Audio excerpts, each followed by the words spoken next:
Ассалаумалейкум қыздар. Бүгін біз персиковый пирог дайындайтын боламыз. Жаңа рецепт бойынша. Ол үшін бізге 300 грамм ұн және де мен 5 грамм разрыхитель қосылды. Оның ішінде 170 грамм сары майымызды ұнға қосып ұсақтап аламыз. 60 грамм шекеріміз қосамыз. Араластырамыз жақсылап. Және де салқындатылған су 90 грамм суымызды қосып қамырымызды дайындаймыз. Тестамыз өте жұмсақ болады және де қолға жабыспау керек. Міне осылай біздің тестамыз дайын болды. Және де полиэтилен пакетіне салып 2 сағатқа тоңазытқышқа қоямыз. Бүгін менде персик жемістерден өздеріңіздің үйде табылған жемістерді салуға болады салмасына. 800-900 грамм персик осылайша тазалап ортасындағы дәнегінен аламыз және де қауынша ғып, тілше ғып турап шығамыз.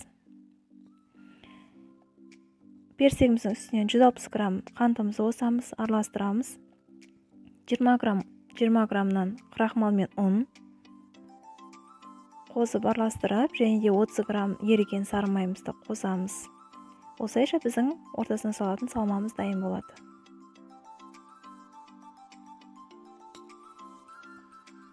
Міндетті түрде сары майды қолданыңыздар, маргарин болмайды.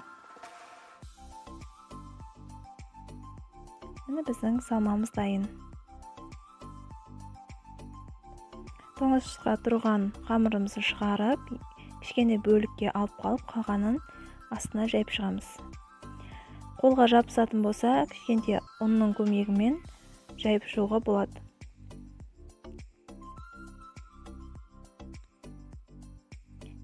Себебі қамырымыз өте жұмсақ біздің. Міне осылай бір келкі ғып, шет-шетін көтеріп аламыз.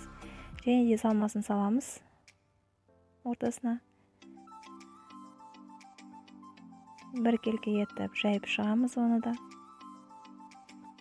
Және қалған алып қалған қамырымызды жайып, өз қалауларыңызбен әрлеп сәндеуге болады. Мен бүгін шахмат тәрізді қылып клетка жасадым. Және де қалған қамырдан гүл ойып алдым.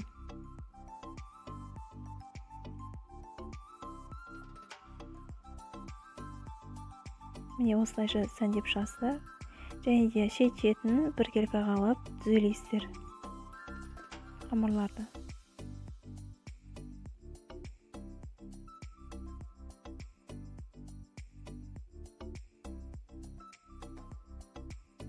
Өте дәмді пирог. Қалғанынан осылай гүл жасап, фантазиямен өздеріңіздің әрлеп сәндей бересіздер. Бір жұмыртқаның сарысымен осылай бетін жағып шығамыз, қызарып пісу үшін. Және де 180 градуста пісіріп аламыз. 40-45 минут. Дайын болған пирогымызды шығарып, суытып, және де бетіне қант ұнтағын себеміз. Осылайша біздің пирогымыз дайын. Ас болсын қыздар.